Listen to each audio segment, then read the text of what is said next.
Hi, you're on the Reddit Confessions channel. She blinked twice before saying it like she was warming up her smugness. Maybe you'll finally apologize. I was holding a plate of scrambled eggs when she said it, as if we'd just been casually chatting all morning, but we hadn't spoken in 33 days, not a single word, not even a fake cough. I put the plate down slowly, not because I was trying to be dramatic, but because my hand had started shaking and I didn't want to drop the damn thing. She was wearing that robe, the silk one with sunflowers, the one she only wore when she wanted to feel powerful or seductive or both. I stared at her. Sorry I didn't divorce you sooner, I said. That was the first sentence I'd said to her in over a month, and I made sure it landed like a slap. Her face didn't change at first. That's how I knew it hit. You don't smirk when your ego just took a bullet. She opened her mouth, but nothing came out. For the first time in 33 days, she was the silent one. I wasn't trying to win. I wasn't trying to be clever. I was just done. Done with her silent tantrums. Done with the way she weaponized stillness. Done with guessing if she'd slam the door or ignore me into madness. A month of being erased like some bad pencil sketch. And now she wanted an apology. Let me rewind. Not far, just 4 Thursdays ago. It started with a smoothie. She left it in the fridge. Neon green, unlabeled. I was running late. I drank it. Big deal, right? Apparently that smoothie was sacred. When she got home and found it gone, she didn't yell. She just looked at the empty glass in the sink, raised an eyebrow like she was noting my execution time, and walked upstairs. That night she slept in her office. The next morning, silence. I thought it was a joke, a dramatic little protest. But days passed, then a week, then 2. At some point, it stopped being awkward and started being terrifying. She moved around the house like I wasn't there, played music, made breakfast, laughed on phone calls with her sister, all while I became the ghost in our shared life. She'd even leave the dishwasher half full like it was my job to finish her mess. Not a punishment, just a reminder. You're the side character now. You don't realize how loud silence is until it's all you hear. I tried everything, made her favorite dinner, cleaned the garage, even left her a note saying, we should talk or yell or something. She threw it away. And now here she was, 33 days later, tilting her head like a queen addressing a peasant who forgot his place. Maybe you'll finally apologize. I did, but not for what she expected. And that was the moment everything began to unravel. I didn't sleep the night I told her I should have divorced her sooner.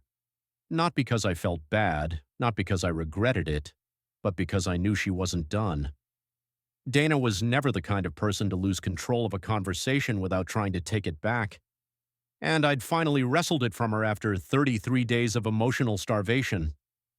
The silence that followed my words wasn't the usual kind, it was loaded. Her eyes didn't blink. Her fingers gripped the edge of the counter just a bit tighter, like she wanted to throw her smoothie at me, but couldn't decide if I was worth the cleanup. She didn't respond. She just turned, robe flowing behind her, and walked upstairs like a villain in a slow burn movie. I didn't follow. I didn't apologize. Instead, I went to the guest room, not to sleep, to think. For the first time in a long time, I wanted answers more than peace. You know how they say curiosity kills the cat? Well, that night, curiosity killed what little was left of my denial. I opened her laptop. Now listen, I'm not proud of this. I've never snooped. I'm the guy who still knocks on a closed bathroom door even when I'm home alone. But something about the way she looked at me, the way she dismissed me like a roach under a glass, made me need to know why. Why the silence? Why the venom over a smoothie? Why the look of victory when she spoke to me again like it was a performance she rehearsed? Her browser was still open, and there it was, a Google Doc titled Boundary Plan for Separation. My hand started shaking. I almost closed it, but I didn't. It wasn't a plan for our separation. It was a list of talking points, cold, strategic, and titled like a corporate memo. 1. Withhold affection until leverage is regained. 2. Make him feel unstable, unsure of where things stand. 3. Mention therapy, but don't follow through. Keep him hopeful. 4. Keep backup options warm. J. Still interested. 5. Apology must come first. If not, the next phase begins. I read it twice, then a third time. My wife hadn't just been mad. She was conducting psychological warfare. She had phases. I scrolled down. There were chat logs pasted in, pieces of conversations with someone named Mila, her best friend. Things like, he's still trying. It's sad. I think I could make him beg if I drag this another week. He wants to be sorry. He just doesn't know for what. That's the sweet spot.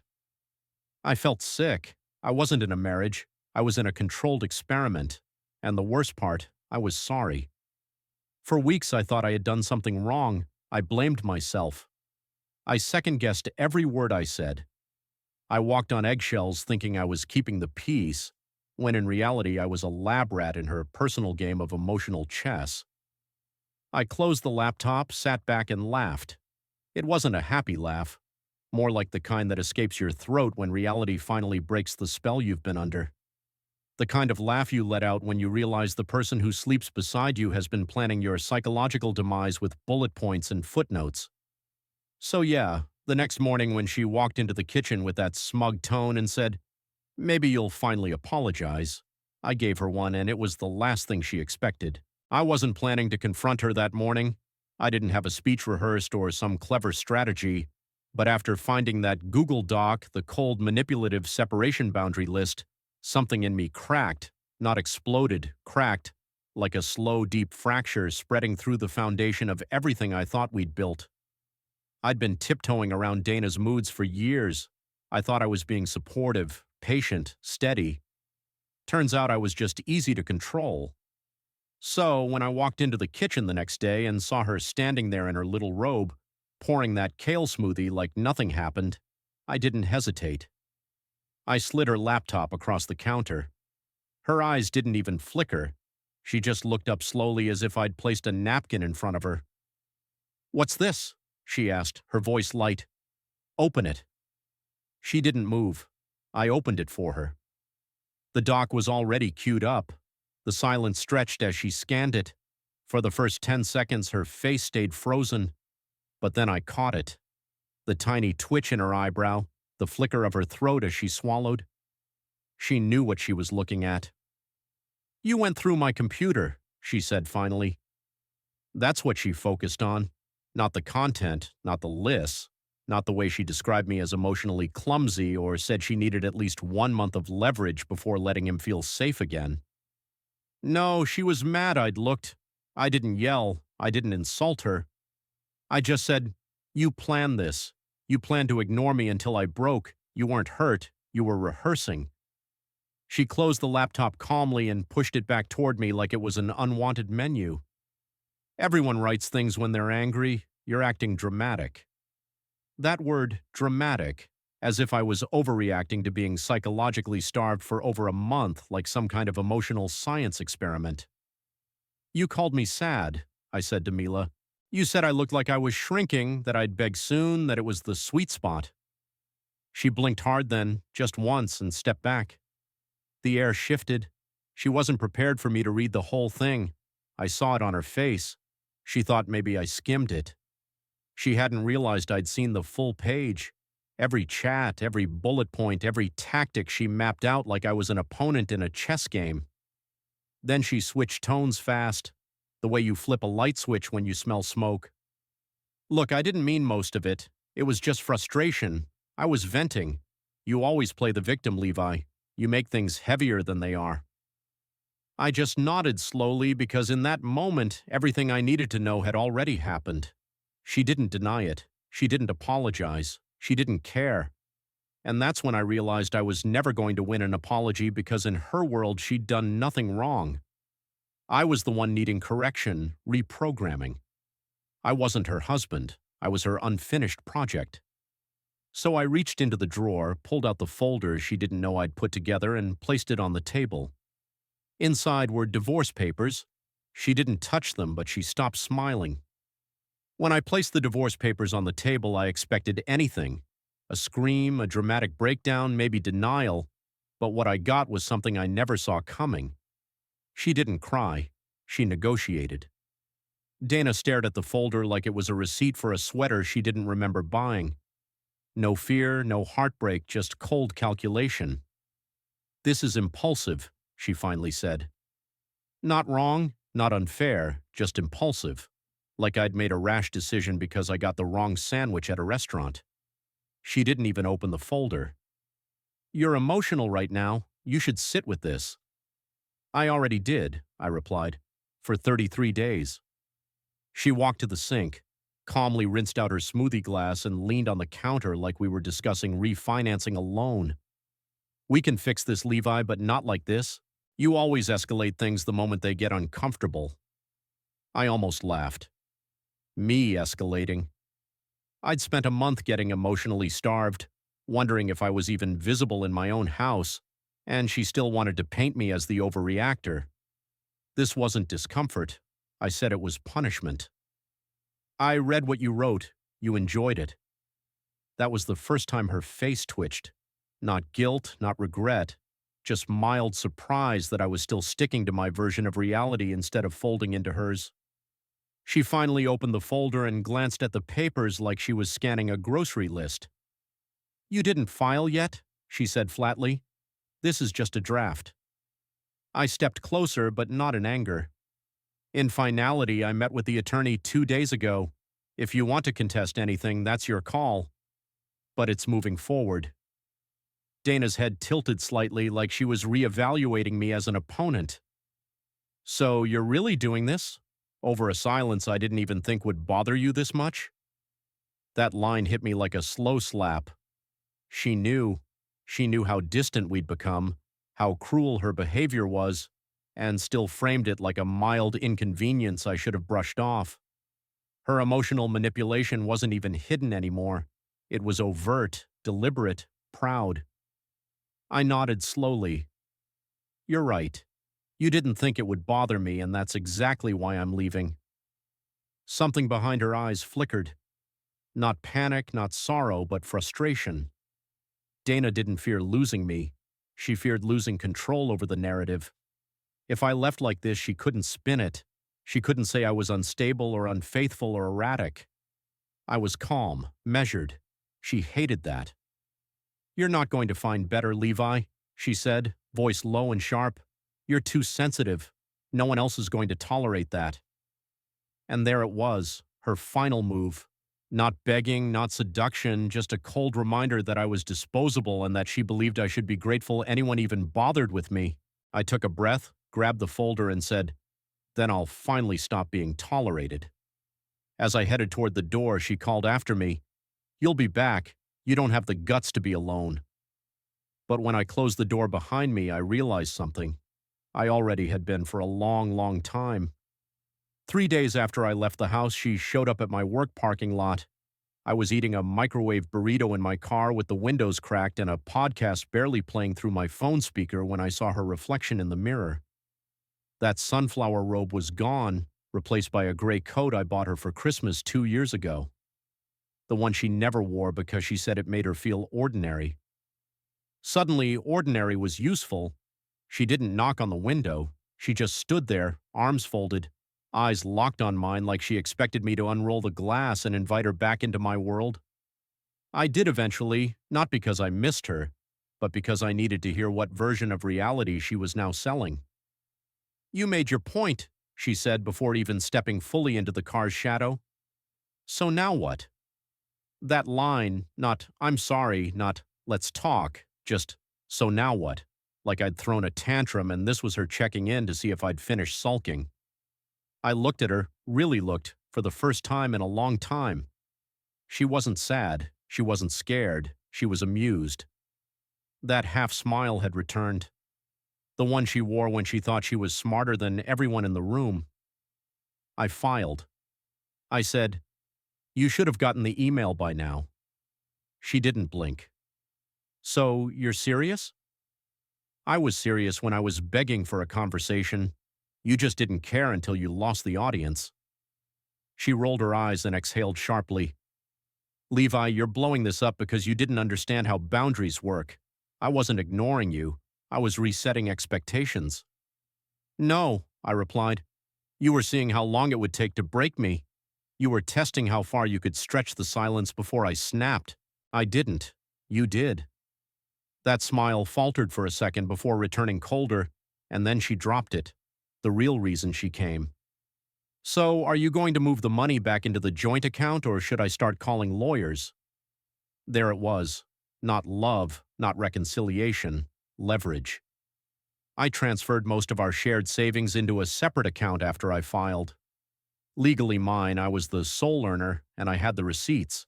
It wasn't revenge, it was protection, and she'd noticed. You had a plan, Dana, I said calmly. I finally made one too. That was the moment she realized she'd miscalculated. I wasn't bluffing. I wasn't trying to get her attention anymore. I wasn't even angry. I was tired. She switched gears again faster than before. Look, maybe we both took things too far. We don't have to make this ugly. You're not built for ugly, Levi. You hate conflict. She wasn't wrong. I did hate conflict. I'd spent years contorting myself into the shape of peace, but something about seeing her weave manipulation into kindness so effortlessly made me realize I hadn't been avoiding conflict. I'd just been absorbing it. You're right, I said. I hate conflict. That's why I'm done letting it live in my house wearing my wife's face. She stared at me. No more smiles, no negotiation, just silence. For once, it was mine to own. After the parking lot ambush, I thought Dana was done. She didn't text, didn't call, didn't email, which I figured meant she was accepting the divorce. I felt not good, not relieved, but something like clear, like my brain had been underwater for years, and I finally breached the surface. I was sleeping better, eating real food again instead of crackers and anxiety, and even starting to laugh at dumb TV shows without guilt crawling up my throat. It was the kind of peace that didn't feel exciting, just quiet. And I liked quiet now, the real kind. Then my mother called. It was just past 9 p.m. on a Tuesday. I was folding laundry in silence, phone propped up on my sock drawer, listening to lo-fi beats when it rang. Seeing her name didn't alarm me. What did alarm me was her first sentence.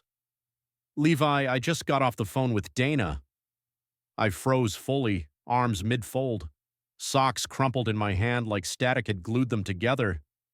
I didn't say anything, just waited for the part I knew was coming.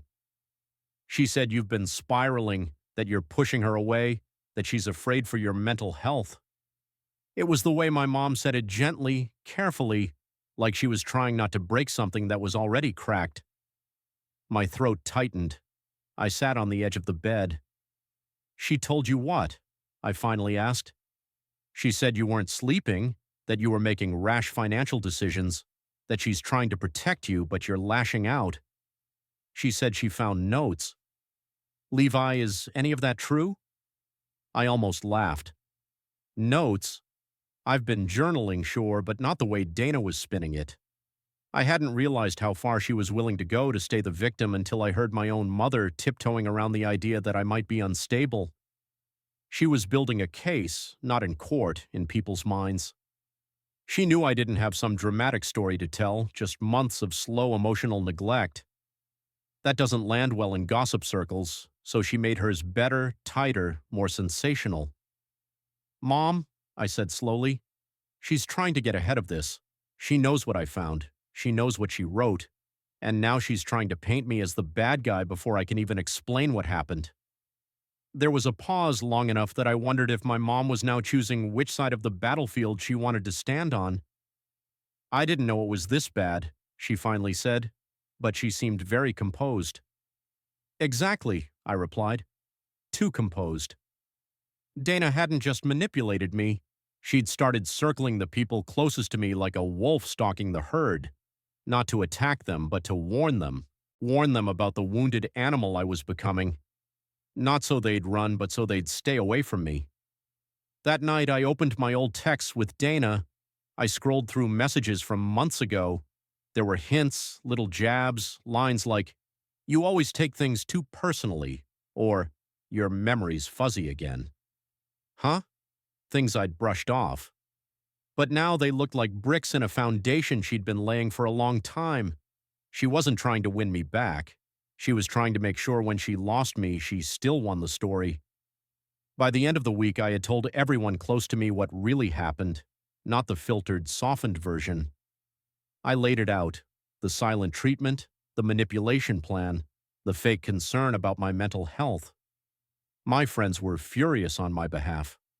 My coworkers didn't say much, but they looked at me differently, like maybe they finally saw that I wasn't just tired all the time. But the hardest conversation was with my sister, Kara. Kara and Dana used to be close, like dangerously close, the kind of close where I'd catch them laughing about private jokes I wasn't even a part of. I never thought much of it before, just assumed it was good to have my wife and sister on the same wavelength. Now I wasn't so sure, so when Kara called me out of nowhere and said, "Can we talk face to face?" I knew something was off. We met at a little diner downtown, one of those dim booths with sticky tables and laminated menus from the 90s. I hadn't touched my fries before she leaned in, voice low like we were plotting a heist. "She came to see me," Kara said. "Last night." I blinked. "Dana?" Kara nodded. "She showed up at my apartment with wine and this big sob story about how you're spiraling, how she's scared you'll do something drastic. She cried. Real tears, Levi. She even said she was worried you might hurt yourself." That last sentence hit me in the chest like a brick. "She's using you," I whispered. "I know that now," Kara said, sighing. "But Levi, for a second I didn't. For a second I believed her." That shook me more than anything Dana had done. Because if my own sister, someone who knew me, could believe I was unstable based on one conversation, then Dana had already planted roots deeper than I thought. "She's not trying to get you back," Kara continued. "She's trying to erase the fact that she destroyed the relationship. She doesn't want to be the woman who got left. She wants to be the woman who let you go because she had to." I leaned back, stunned by how perfectly Kara had put it.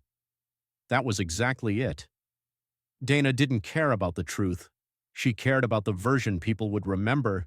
She cared about the legacy of her role, not the reality of her cruelty.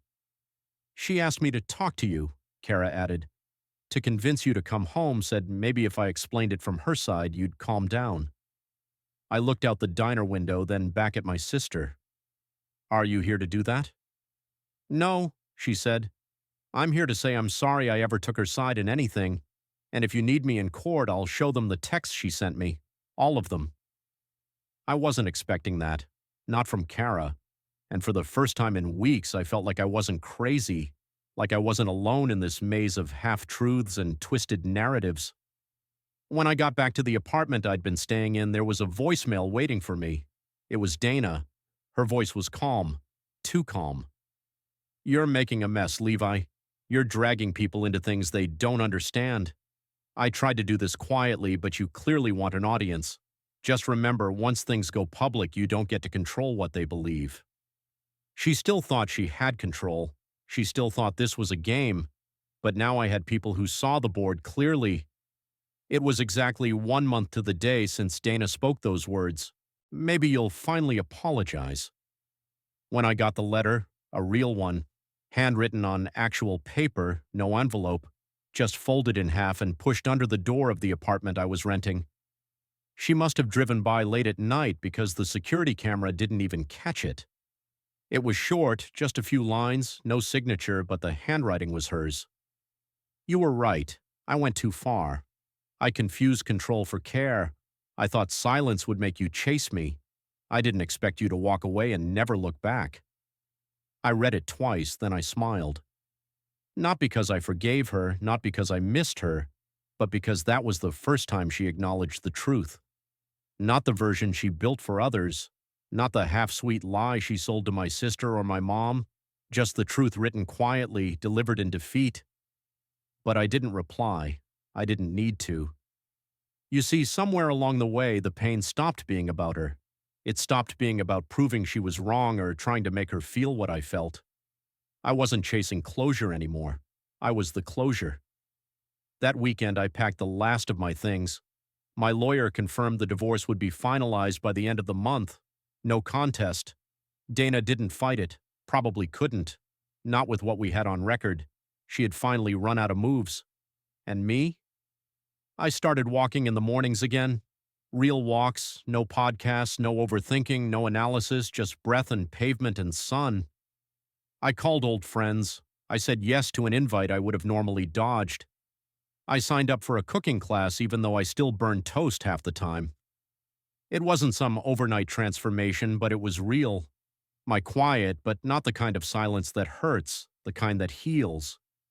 Dana's story with me ended long before I said goodbye. I just didn't see it. But now I do. And honestly, I'm grateful. Not for her actions, but for what they've forced me to finally face. Sometimes the apology you want never comes, but if you're lucky, the life you deserve shows up instead.